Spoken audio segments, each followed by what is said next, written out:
Karangalan ko na i-present ang war stories ni Master Sergeant Angelito Echare na napakatagal sa Scout Ranger, sa 1st Scout Ranger Regiment. Napakatagal. Isang masabi mong pundasyon ng Ranger. And dito, Sergeant Major siya ng 12th Infantry Battalion and karangalan ko na ma-share niya. Pero unahin natin yung madrama niyang buhay dahil pang MMK.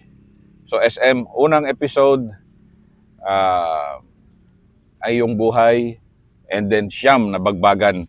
Ito lang mga major niya to. major na encounter. Hindi pa niya di na niya dinagdag yung mga warik-warik. So, buhay mo na, SM. Sir, magandang umaga po, sir. Ay Master Sergeant Angelito Echare, CB966, CB9, sir. At kasalukuyang current ko posisyon, Sergeant Major dito ng 12IB. Bago ko i-start ang mga naging karanasan ko at yung mga hindi ko talaga malimutan na karanasan sa buhay, lalo na yung pagiging sundalo ko. Start ko po sa buhay na ako'y ipinanganak. Ako po sa totoo lang, ang magulang ko, hindi po sila totally na nagsama. Yung mother ko, pasensya na, padamguhon na lang niya ako kung sa Ilonggo. Pero nung time niya kasi, may dalawa na siyang anak, at medyo ipalagay ko na yung mother ko spoiled brat siya ng mga magulang niya. Ngayon naglaya siya ng mother ko from Baroy, Lanao, napunta siya ng Negros, 1973. Ngayon nung itong mother ko na naglayas, dahil mahilig siya sa manok, sugal, yung Negros, kilala sa sabong Kaya napunta siya sa isang malaking sabungan, na doon niya nakilala itong father ko na taga Escalante, Negros Occidental, na isang hasindiro, mayaman siya, totally. Ngayon nagkaroon sila ng relasyon ng mother ko. Tinira niyang mother ko sa isang hotel sa Bacolod City, nagsama sila, hanggang siya nagbunga ang kanilang pagsasama. At yun, naging lumabas ako. Nung ang edad ko is mga 2 months and a half, ang mother ko, nalaman siya ng father ko na may pamilya pala siya from Lanao, Baroy. Ngayon, medyo nag-atras, medyo hinto yung pagsustinto niya sa mother ko kasi tinira niya sa hotel. Hanggang sa nung 2 buwan na yon, nakat yung mga sustinto niya. Sa maikling salita, medyo hindi gumanda yung kondisyon ng mother ko. Napunta, naging tinatawag na yung nabinat siya, hanggang sa hindi niya na alam kung anong gagawin. At napakaswerte ko rin na nakita ako ng babae na naglilinis doon sa may hotel. Siya yung nakakita sa akin na parang hindi ako na alalagaan na ng mother ko. Parang minsan daw, nandun lang ako sa sahig ng kwarto. Kaya kinausap niya yung mother ko na sinabi niya na, "Manang, pag hindi ka nito maano sa anak mo, kawawa ito, mamamatay ito. Kung gusto mo, kukunin ko siya, bibigyan kita ng address kung saan ko siya dadalhin." Ngayon, binigyan siya sa halagang 20 pesos, binigyan siya ng pira ng babae na yun na nagpangalan Bergie. Tandang-tanda ko pa kasi si Bergie na yan naabutan ko nung lumalaki na ako. At itong si Bergie, may anak pala siya doon sa Bago City na pinaalagaan din niya. Nung dinala niya ako doon, binigyan niya na yung mother ko. Wala na siyang kontak sa mother ko. Hanggang sa yung mother ko, nung tapos na nagbigayan sila ng pera, binigyan niya rin ng address kung saan niya ako dadalhin, sir, totally. Ngayon, sir, nung dinala na ako ni Bergie noon, na sa 2 mag-asawa na martir yung apelido. Sana nga martir ang apelido ko hindi Echare. Ikikwento ko rin yan mamaya, no? Pero nung dinala ko ni Bergie doon, nagalit pa itong mag-asawa. Sabi niya, "Ano ka ba, Bergie?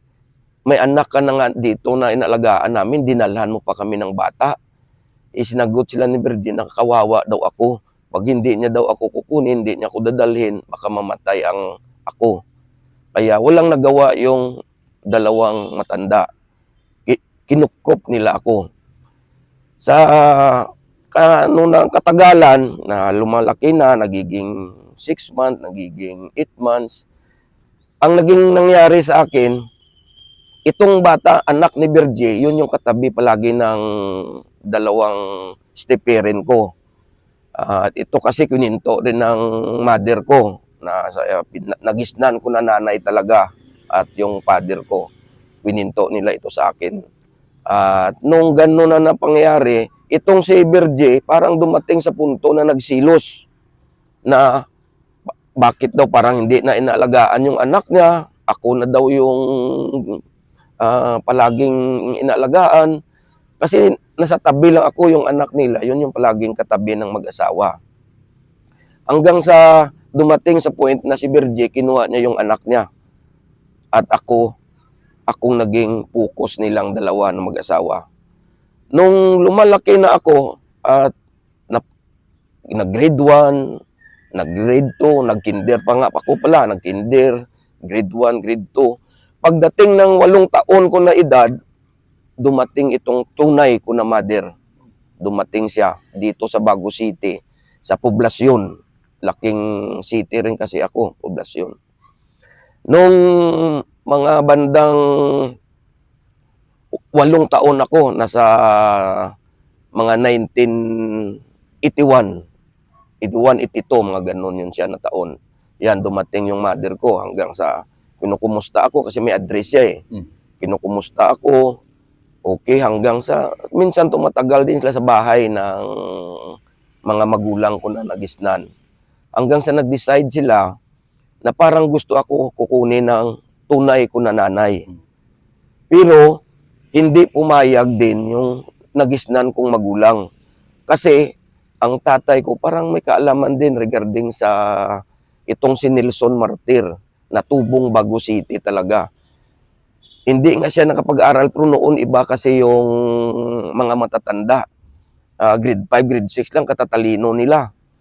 At itong father ko na nagisnan, parang lumaki rin siya sa tiyuhin niya na abogado. Kaya medyo marami siyang alam. Pinapili, sabi niya hindi. Daanin natin sa legality, sabi ng father ko na step parent ko. Pag gusto ng bata sumama sa inyo, edi walang problema. Pero dahil sa ako ay may isip na grade 2 na ako, hindi ako sumama sa kanila. Nung nag-decide na ganon, walang nagawa yung tunay ko na mother hanggang sa iniwan na lang niya talaga ako. Yun lang yung time na nakita ko siya. Nasa edad ako na 8 taon. At nakabalik pa siya, nag-edad na ako naman ng mga 10. Yun ang last niya na nakita ko siya. Hanggang sa dumaan ang mga araw. No? Nung high school ako, hindi man kasi parang palagay ko na mahirap lang yung nag-adapt sa akin po, sir. Mahirap lang. Isang kayog, isang tuka lang ganun ang buhay. Pero ang tatay ko, napakagaling. Magaling siya. Marami siyang mga diskarte. Pag umuwi yan, may mga bigas na nadala yan. Kaya nagisnan ko yung buhay na ganun din. Natuto rin ako. Kahit bata pa ako, natuto na ako eh. Pag wala akong klase yan, sa mga kapitbahay namin na medyo may kaya-kaya sa buhay, doon ako yan, naglilinis ng bakura nila. Bibigyan ka ng 5 piso. Noong time na yun, mga itis, 5 piso, napakalaki na yun. Minsan 3 piso, napakalaki na yun. Tuwang-tuwa ako noon kasi Sabado-Linggo, yan yung ginagawa ko. Hanggang high school ako yan, nagawa ko pa rin yan. Kasi nakita ko kung ano kahirap din yung magulang ko. May time pa nga minsan na itong mga buwan ng July, August, naghihirap kasi yan eh. Kumakain ko minsan ng saging. Mga ganun na buhay. Ito, ang kwento ko parang maiyak din ako eh. Pero ito, totoo talaga na nangyari sa akin. Kaya nga, nagano ako. Nung mga time na yon, hanggang sa nag-graduate ako ng high school, yung father ko si Nelson Martir, yan yung umakyat sa akin. Kasi proud din sila sa akin. Kahit ganun lang ako, ampo nila ako, hindi ako naging barumbado rin. No? Hanggang sa dumating, nag-first year college ako sa Bago City College. Diyan na po ako nag-graduate ng 2 taon. Hindi pa sana ako noon mag-aral, sir, kasi nakita ko kung gaano kahirap yung magulang ko, nagisnan ko na magulang. Pero dahil sa mga kababata ko, katutubo, mga tubo ang edad ko, yun, nag-decide ako, sabi na sa akin, bakit ka maghinto? Punta tayo doon sa college sa Bago City, nga malapit lang dito sa atin. 100 pesos lang maka-enroll ka na. O, 1991 yun na, 100 pesos maka-enroll ka na sa college. Kaya yun, nagsama ako. Hanggang sa napakaswerte ko rin. Nung nag-enroll ako doon, nakita ko may nakapusting na kung sino ang gusto na mag-take ng scholar po, sir. Yung nag-sponsor noon, sir, medyo mga malalaki rin kasi mga mason, sir, eh. Kaya malaking respeto, malaking pasasalamat ko sa mga mason, sir. Lalo na sa chapter sa Bago City, sir. Sila yung nagsuporta sa akin yan, sir. Nung nag-take ako doon, sir, ng exam sa nakapusting, sa department namin, sir, 18 kami, yung tinatawag, trade kasi ako, sir, graduate, yung 2 taon, trade technical course, mga pamanday, kabisado ko lahat yan, sir, itong construction, kabisado ko yan. Pero ang medyo rank namin noon, furniture and cabinet makings. Magaling ako dyan, sir. Hanggang po, sir, nung nag-aral na ako ng college, pero mahilig talaga ako noon, sir, na gusto ko magsundalo. Kaya nung time ng college ako, naging sir, officer ako sa ROTC. Supported ako ng father ko, ganun lang yung father ko, pero grabe yan siya ka-supported sa akin. Siya yung naghanap ng sword, inanapan niya na ako, sir, kasi sabi ko, tay, mag-ano ako. Kaya grabe siya ka-supported, combat, marami siyang kaibigan ng mga army din. Marami siyang kaibigan. Kaya hindi ako namumblema sa uniforme kasi ang tatay ko maraming kakilala. Hanggang, sir, nung dumating na, sir, na pang second year ko, gusto ko sana yun, sir, na ituloy ang ROTC ko kasi credited naman, sir, yung course ko sa BSIA, yung Bachelor of Science in Industrial Education. Gusto ko yung parang pang sa panday, sir, na pang industrial na teaching. Kaya yun po, sir, nagpaalam ako doon sa mga mason, sir, na kung pwede sana gusto kong tapusin yung kuwang ko doon naman sa Talisay, Bacolod, sa TUP.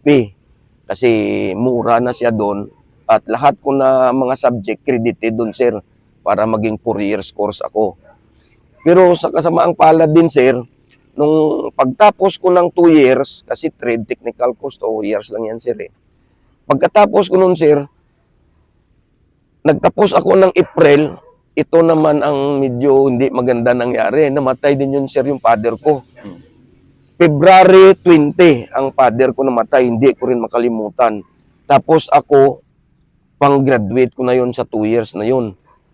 Galing ako ng ROTC, Sabado, ng umaga.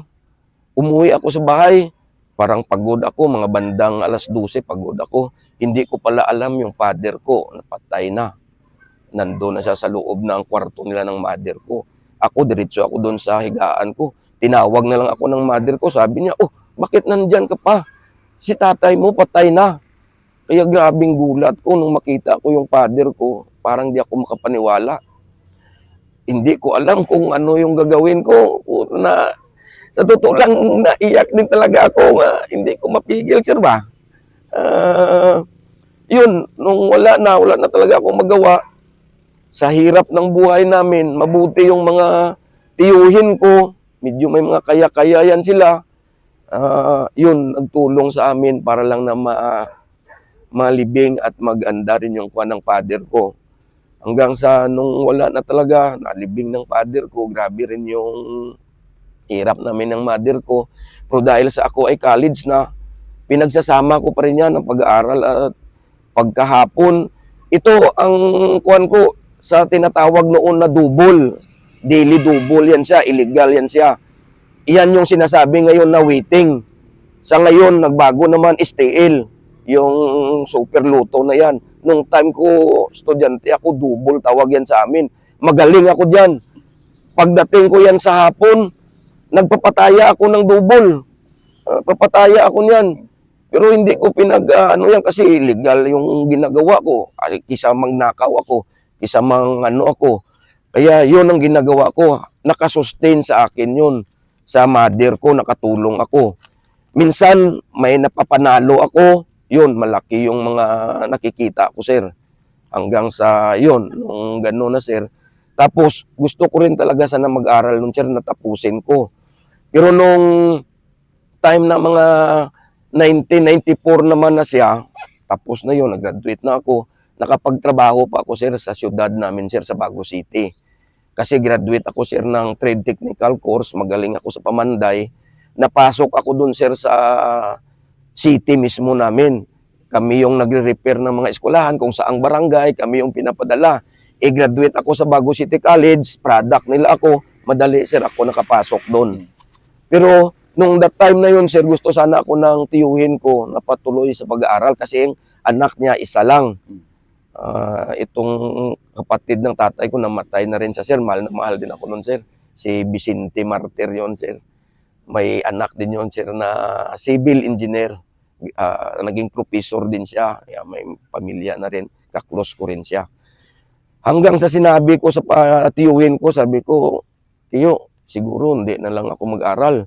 Pagdating na ito ng 1995, dinupiran niya ako kung gusto ko daw tapusin. Pero nung 93, sir, nag-offer na yon siya sa akin. Yung ko, wag na lang, tiyo. Gusto ko na lang kung gusto mo. Mag-ano na lang ako. Pasimpalad ako. Try ko ang Manila kung baka doon ako papalarin. Hanggang sa yun, binigyan ako niya ng allowance. Pumunta ako ng Maynila. Totally sa Maynila, sir, doon ako sa Laguna. Gatrabaho ako sa isang malaking kumpanya. Itong kumpanya na ang expert nila, itong mga pang furniture, totally. Doon ko nakita, sir, na yung mga gamit, mga high-tech talaga. Hindi ka na maglalagari, may table na siya, sir, na itulak mo lang ang plywood. Magaling din kasi ako niyan. Hanggang sa noong 1995, mga bandang May, napunta ako, sir, sa Bonifacio. Kasi yung mga kababata ko gusto rin na magsundalo. Kaya napunta ako dun, sir. Nung una namin na salpa dyan sa may Bonifacio, ngayon napakaganda na ng Bonifacio. Nung that time namin, sir, puro pa mga kugo niya, 1995. Pumunta unang napasukan namin dun, sir, itong sa Navy, Marines. Pero nahuli kami, sir, kasi na start na yung kuha nila, processing, pang take-off na yung mga kuha nila. Ngayon, nagsabi sa amin doon ang gwardiya, kung gusto nyo talaga, punta kayo doon sa Ranger, mayroon doon. Kaya napunta ako doon, sir, sa Wildcat. Wildcat noon yun ang kuha, sir, eh. Katabi ang Tracom at may palar doon, palar pa. Doon pa lang, pagdating namin, naku, sabi ko, mga siga, itong mga Ranger, yun yung pagkakaalam ko noon, sir, na matindi talaga ito sa kuha. Pero hindi, ang father ko rin noon, sir, paborito niya rin itong Ranger, sir. Kasi may kumpare siya na PC din dati. Pero Ranger, magaling. Winikwento yan nga yan minsan sa akin. Pero, basta Ranger, hindi may pagkaila yung ano, yan o, tabak. Magka-generasyon lang kami ni SM. pero nung kuwan na, sir, nung doon na ako, sir, sa regiment, doon pa lang sa may gate, puta, pinadakwok na kami ng mga kababata ko. Nakadakwo kami siguro ng mga 30 meters. Kaya ang gate kasi, gate muna, may gwardiya, tapos yung opisina doon sa loob. Nung nandun na kami sa loob, nako, ako na lang yung nagpa-registered. Kasi sabi nila, ayaw na lang muna namin. Kay seaman man ako, magsakay na lang ako siguro, sabi ng isang kababata ko. Ang isa ko naman na kabata, sabi niya, ako, tuloy ko lang itong trabaho natin kasi mas maganda man ito. Siguro ikaw na lang muna. Kaya yun, ako yung nagpa-registered hanggang sa time yun ni General Javier. Kaya rin ako napasok siguro, madali, kasi Ilonggo din ako. Time niya si Sir Javier, sir, kung makita mo rin ito, sir. Magka-generasyon kami. Na At 1995. nung time na yon, siguro talagang para sa akin yung sundalo. Kasi nung pag-take ko ng exam noon, APSAT, hindi man sa inaano ko na medyo may bright din ako. Number 10 ako noon sa APSAT ko. Sa napakarami kami. Nung nag-interview na, napakaswerte ko rin na nandun yung mga old ranger na kilala ko ng mga taga-bago, sila ni Master White, sila ni Master Mong, ang driver ni General Javier, yun nakita nila ako. Kaya sa kabuting palad, napapasok din ako doon. Pero ang mother ko sana, kaya yung mother ko buhay pa, ayaw sana ng mother ko noon, pahintuin na niya ako. Kaya nung time na mag-take-out na sana noon ng July, ay naghinto pa ako, sir. Nagbalik ako doon sa trabaho ko sa Laguna. Sabi ko, wala kisa madisgrasya yung mother ko, hindi ko na lang tinuloy. Sir, pero waiting list na ako, sir. Ang June na yun na sana yung, July sana yun, sir, ang ang take-out ng napasukan ko Ano naman, sir, na talagang para sa akin, kasi nung time na bumalik ako by July, kasi doon ako na inganyo na naman sa tiyuhin ko. Nung wala pa kasing cellphone noon, ang kuwan noon, mga telepono pa. Lumalapit ako doon, nag-long distance ako doon sa Negros, sa Bago City, sa lugar ko. Doon pa ako nagatawag sa motor pool na malapit kami sa munisipyo. Kasi, sir, sa City Hall, tawag ako sa motor pool, kakilala ko yung mga gwardiya doon, nagabantay. Kaya tatawagin nila yan si mother ko, o minsan kasama yung tiyuhin ko. Nung time yun na tumawag ako, sabi ng tiyuhin ko, hindi ba nag-ano ka na mag-training ka? Sabi ko, oo, cool. Pero sabi ko, hindi ko tinuloy kay si mother. Sige, tuloy mo, sayang. Sayang, para sa'yo yan, si mother mo. Balang araw, bakit babato ba yan si mother mo? O, ang isipin mo yung buhay mo, sabi niya. Kaya yun, sir, mga July 28, bumalik, sir, ako ng Bonifacio. At 29, sir, tanda-tanda ko 29, bumalik ako ng Bonifacio. Naku, sa kaswerte talaga. Hindi pala natuloy yung take-out noong June. Kaya sabi sa akin ng mga kasamahan ko na mga kabats ko total kasi 45 lang kami, sir, ang kuta ng Ranger noon na napasok. Ang ibang nandun is mga kuta ng ibang may SF, may palar pa kasi noon Labdi yun, ang labdi pala nun. Kaya sinabihan ako, sir, nandun yung pangalan mo, hinahanap ka. Kaya naku, sabi ko, hindi na ako, ito na ang sinasabi ko. Alam mo, sir, hindi na ako nakabalik ng Laguna, sir. Doon na lang ako, tumawag na ako sa telepono, naghanap ako ng matawagan ko kung saan ako makatawag doon na makalabas lang.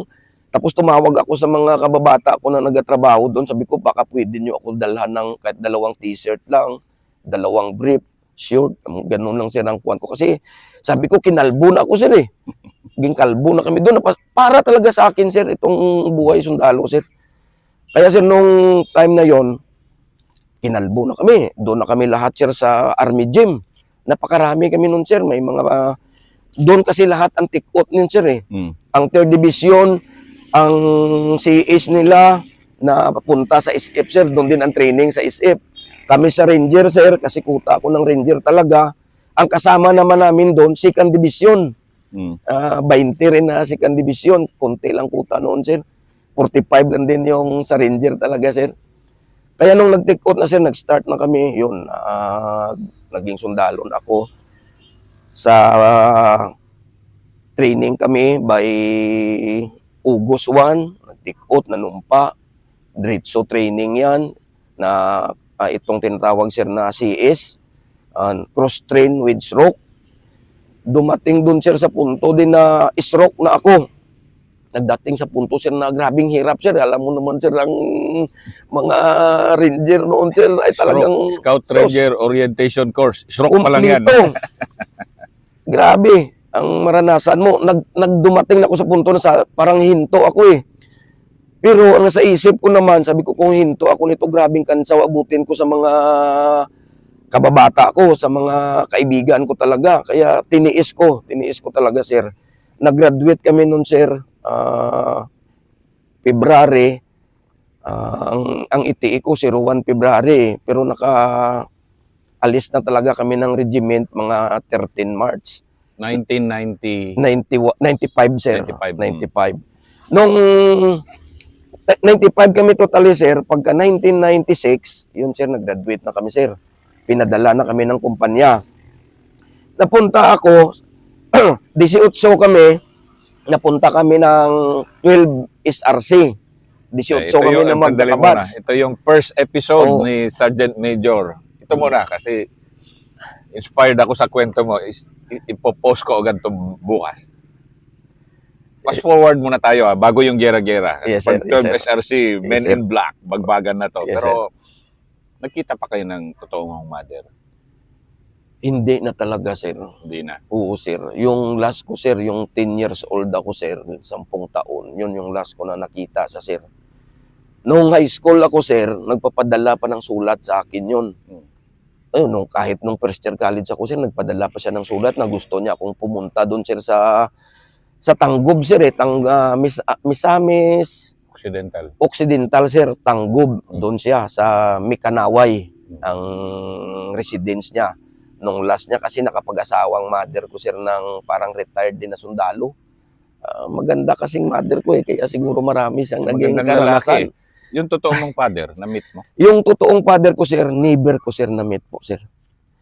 Ang pasalamat ko lang, sir, sa step-parent ko, kasi nung time, sir, na inaalagaan nila ako, may nagtitinda, sir, ng mga itong tinatawag, sir, ba, na mga muskitero, banig, na padaan doon, sir, sa bahay namin.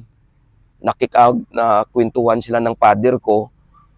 Kaya lang na-mention niya na sabi ng father ko na kung taga saan siya.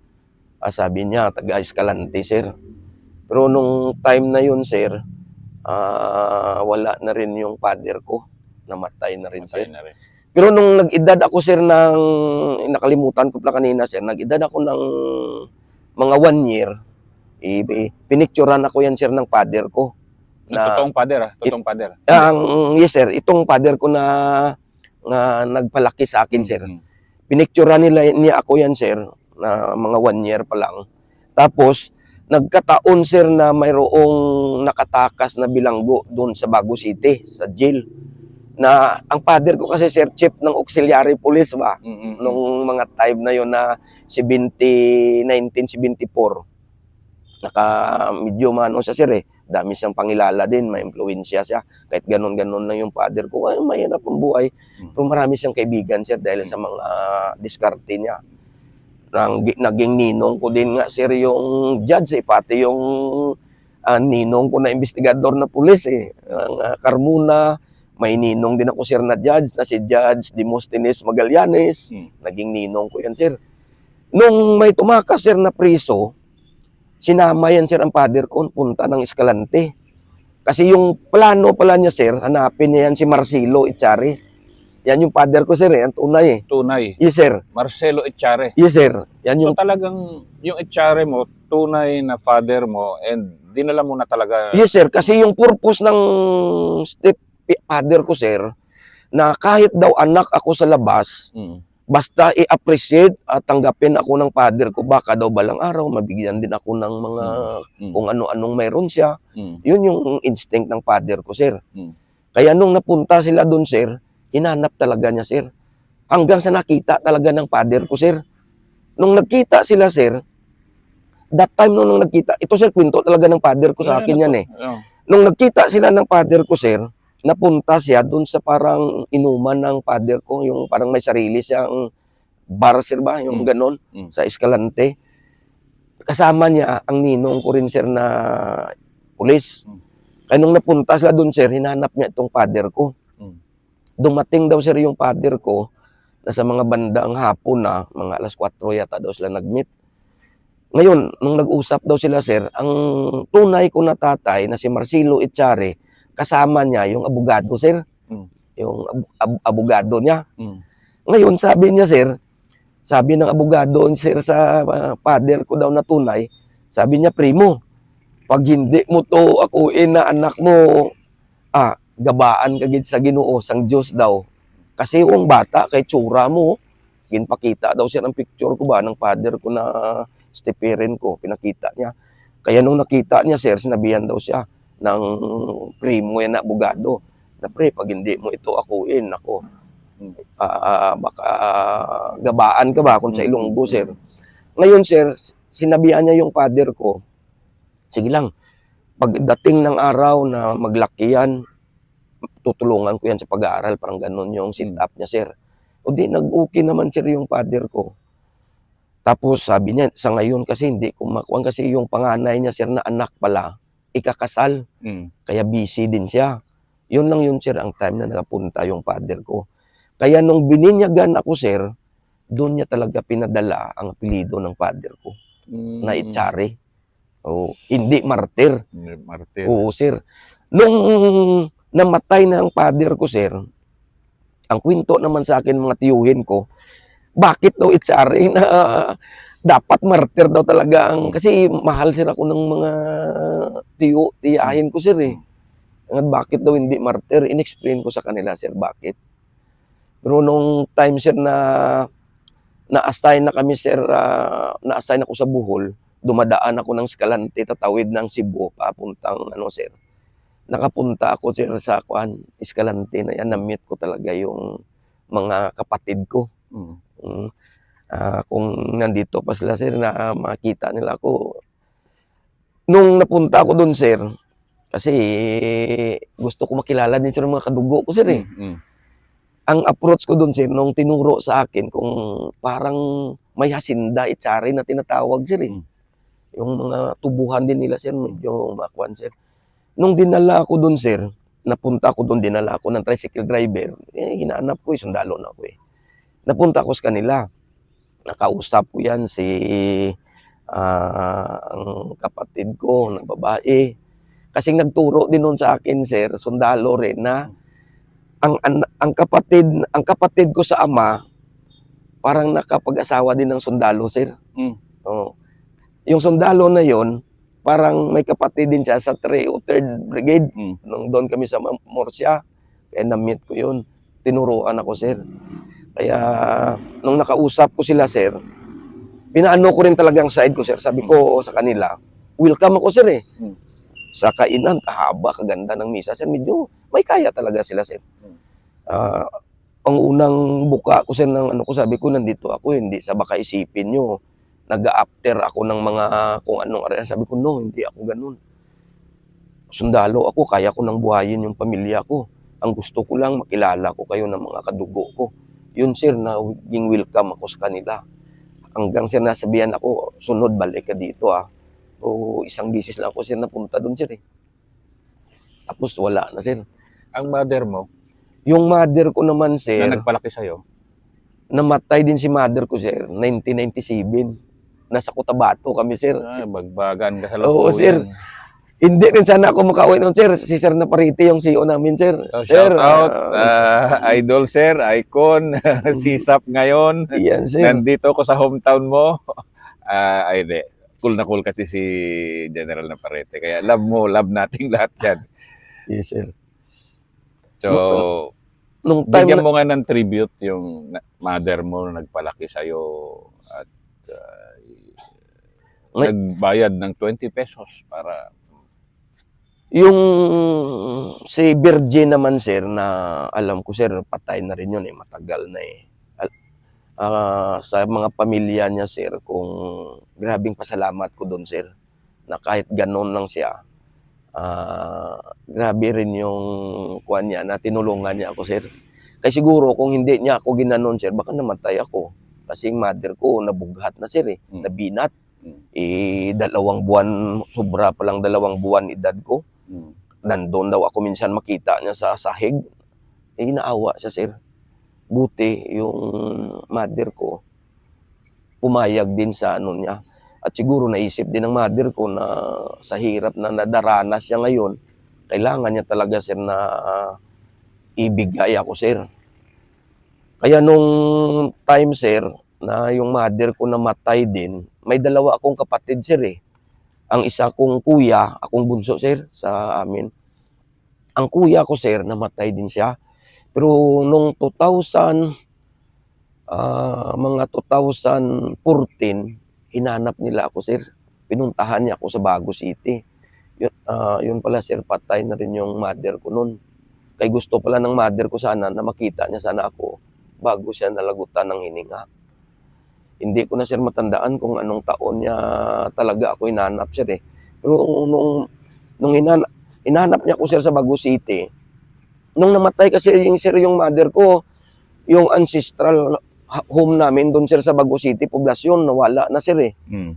Kasi may kinakapatid din ako sir na hindi ko na rin siya makita. Na yun sana sir ang nainiwan ko sa bahay na sabi ko, pagbalik ko, kasi nag-training na ako sir eh, na pagbalik ko, ipaayos ko sana. Totally sir, yung lupa na yun sir, doon talaga ako lumaki. Mm. Dati, ang stepirin ko, nagbabayad pa doon sir ng upa sa kuwan na yun. Hanggang sa mga Aranita kasi sir yung may-ari. Mm. Siguro baka ano pa ni mga pamilya pa ni Madam wife ni Presidente, Ma'am Lisa Aranita sir. Mga lupa ng Aranita yun sir eh. Kaya nung bandang huli sir, hindi na kami pinabayad. Sa 30 years namin doon sir, parang may chance sana na parang ibigay na lang Ibigay sir na. ba. Pero ang problema sir, itong nag-caretaker, parang pangit din ang ugali. Parang gusto rin nila na mapasa kanila. Kaya yung nangyari sir, nung naiwanan na yung bahay namin, nagsundalo na ako. Itong mga kinakapatid ko, nagwala na rin. Kaya yung bahay namin noon sir, pinabakuran ko pa yan sir ng mga babuwer lang. Mm. Pero nung time kasi sir na mga Cotabato, Davao na ang area ko na sundalo na ako sir. Sinira yun sir yung mga binakod ko. Mm. Gin-close nila sir. Kaya grabing galit ko nun sa mga kinakapatid ko kasi bakit nila pinabayaan. Na ang plano ko nun sir na ipaayos ko sana. Kasi yun yung lugar na maano ko yung stepirin ko sir eh. Pero yun nga sir ang nangyari. Kaya nga sir, isa rin yung point ko, purpose ko noon na napunta rin ako ng LRB 2005. Mamaya na yon. Pero sino nagpangalan sa'yo na Angelito? Angel yan eh. Yes sir, yung father, yung stepirin ko sir. Step parent. Oo sir, sila talaga yan sir na 2 months nagbigay. ka, alam kong feeling niyan, papangalanan yung isang bata ng Angel. Kasi sir, ang kwento daw sa kanila ng mother ko yon na hindi ko rin sir ano na eh. Pinanganak daw ako sir na December 16 na kasi ako sir. Mm. Yung tawag kasi sir sa Misa de Gallo, Aguinaldo yan sir eh. Oh. Kaya parang doon yata ako ng father ko pinaano, kaya naging Angelito. Hindi ko na sir maanong Yan ang first episode ni Sergeant Major ng 12th Infantry Battalion, warrior ng 1st Scout Ranger Regiment, Master Sergeant Angelito Echare.